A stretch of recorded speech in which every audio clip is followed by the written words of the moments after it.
ಡಿ.ಕೆ. ಶಿವಕುಮಾರ್ ಕ್ಯಾಬಿನೆಟ್ಗೆ 60-40 ಸೂತ್ರ ಅಳವಡಿಕೆ. ಏನ್ರಿ ಇದು 60-40?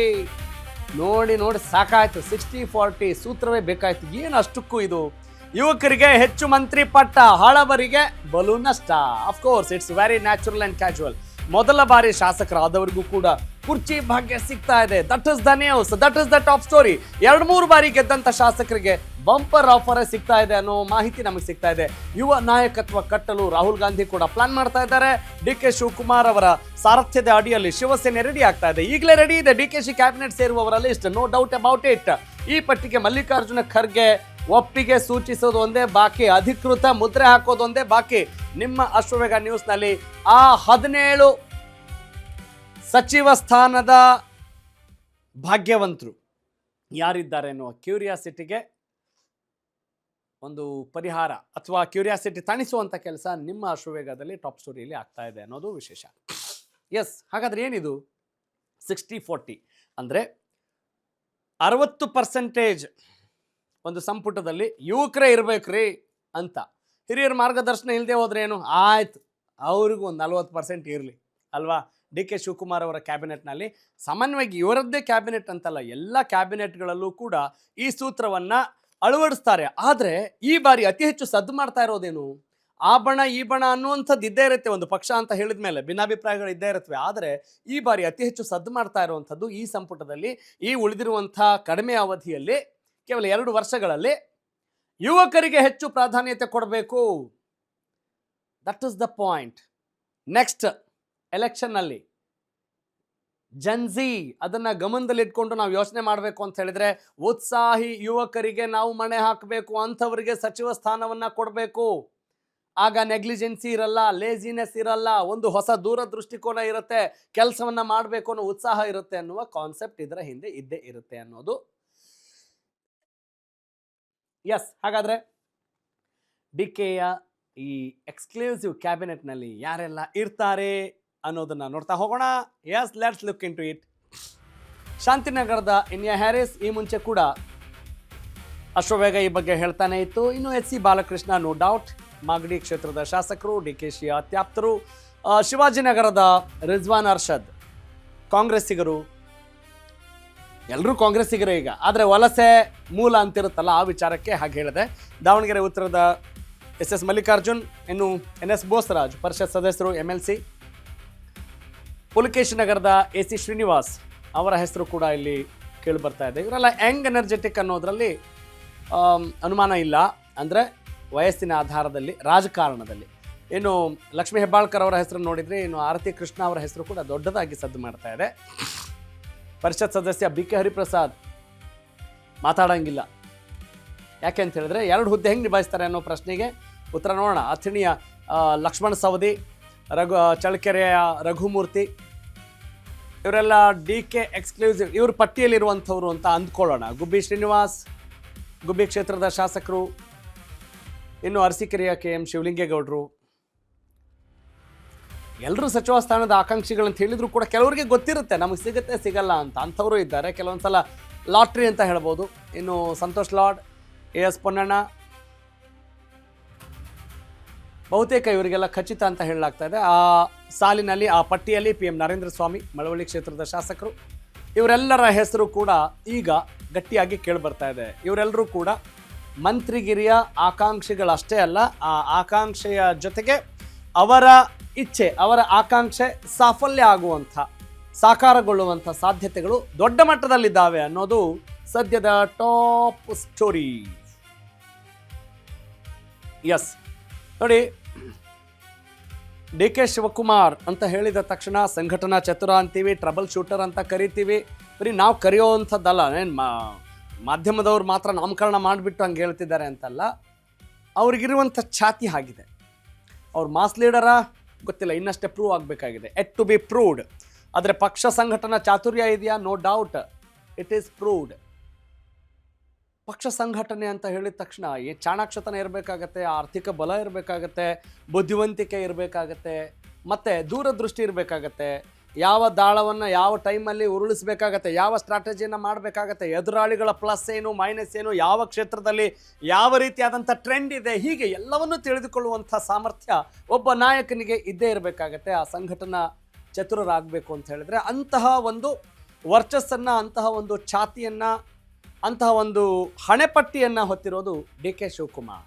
ಹಾಗಾಗಿ ಇವತ್ತು ಅವರು ಮುಖ್ಯಮಂತ್ರಿಯಾಗಿ ಪಕ್ಷದಲ್ಲಿ ಎಷ್ಟೇ ಸವಾಲುಗಳಿದ್ರೂ ಕೂಡ ಆ ಎಲ್ಲ ಸವಾಲುಗಳನ್ನು ಮೆಟ್ಟಿ ನಿಂತು ಅವರ ಮಹತ್ವಾಕಾಂಕ್ಷೆ, ಅವರ ದೃಢ ಸಂಕಲ್ಪದಿಂದ, ಅದು ಧಾರ್ಮಿಕವಾಗಿಯೋ ರಾಜಕೀಯವಾಗಿಯೋ ಆರ್ಥಿಕವಾಗಿಯೋ ಎಲ್ಲ ರೀತಿಯಿಂದಲೂ ಕೂಡ ಅವರಿಗೆ ಬಂದಂಥ ಸವಾಲುಗಳನ್ನು ಎದುರಿಸಿ ಇವತ್ತು ಮುಖ್ಯಮಂತ್ರಿ ಆಗಿದ್ದಾರೆ.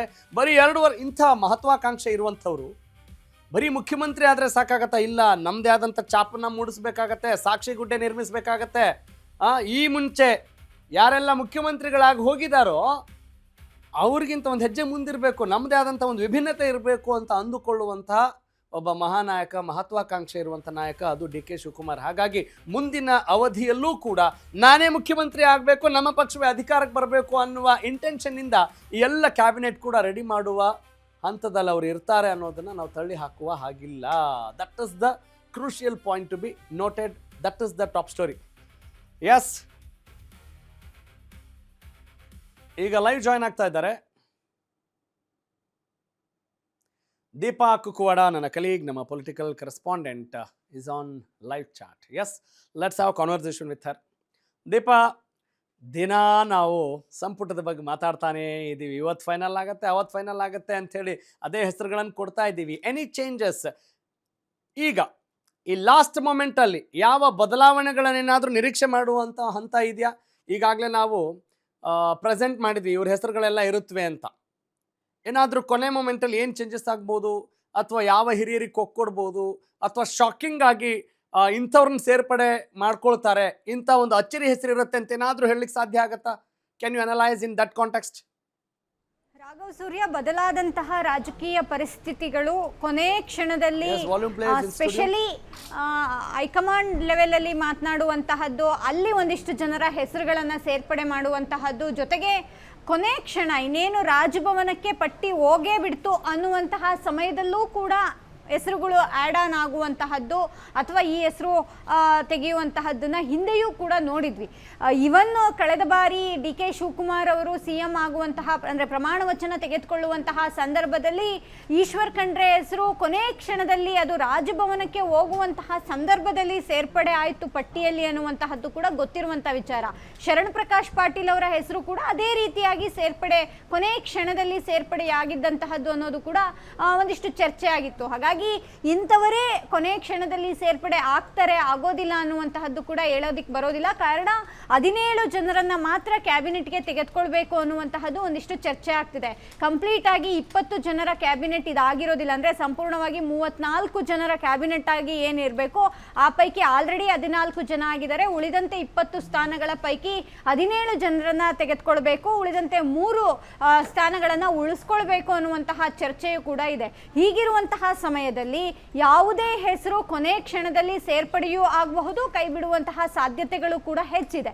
ಇದರ ಜೊತೆಗೆ ಒಂದಿಷ್ಟು ಲೆಕ್ಕಾಚಾರಗಳು, ಒಂದಿಷ್ಟು ಅಂದರೆ ಜಾತಿವಾರು ಲೆಕ್ಕಾಚಾರ ಆಗಿರ್ಬೋದು, ಪ್ರದೇಶವಾರು ಲೆಕ್ಕಾಚಾರ ಆಗಿರ್ಬೋದು, ಅಥವಾ ಹಿರಿತನ ಜೊತೆಗೆ ಹೊಸಬರನ್ನ ಸೇರ್ಪಡೆಗೊಂಡಂತಹ ಒಂದು ಕ್ಯಾಬಿನೆಟ್ ರಚನೆ ಮಾಡಬೇಕು ಅನ್ನುವಂತಹದ್ದು ಇರೋದ್ರಿಂದ ಹಲವಾರು ಜನ ಒಂದಿಷ್ಟು ಮುನ್ನೆಲೆಗೆ ಹೆಸರುಗಳು ಮುನ್ನೆಲೆಗೆ ಬರುವಂತಹದ್ದಿದೆ. ಆ ಪೈಕಿ ಮಹಿಳಾ ಶಾಸಕರುಗಳು MLCಗಳ ಹೆಸರು ನಿನ್ನೆ ಇವತ್ತು ಒಂದಿಷ್ಟು ಓಡಾಡ್ತಾ ಇರುವಂತಹದ್ದು. ಒಂದು ಉಮಾಶ್ರೀ ಅವರ ಹೆಸರು ಹೆಚ್ಚಿನದಾಗಿ ಕೇಳಿ ಬರ್ತಿದೆ, ಜೊತೆಗೆ ಆರತಿ ಕೃಷ್ಣ ಅವರ ಹೆಸರು ಕೂಡ ಕೇಳಿ ಬರ್ತಿದೆ. ಆರತಿ ಕೃಷ್ಣ ಅವರನ್ನ ಪರ್ಪಸ್ಫುಲಿ ಸೇರಿಸ್ತಾ ಇದ್ದಾರೆ ಅನ್ನುವಂತಹದ್ದಕ್ಕೆ ಕಾರಣ ಇಷ್ಟೇ, ಅವರಿಗೊಂದು ವಿದೇಶಾಂಗ ಇಲಾಖೆಯನ್ನ ಸೃಷ್ಟಿ ಮಾಡ್ತಾ ಇದ್ದಾರೆ.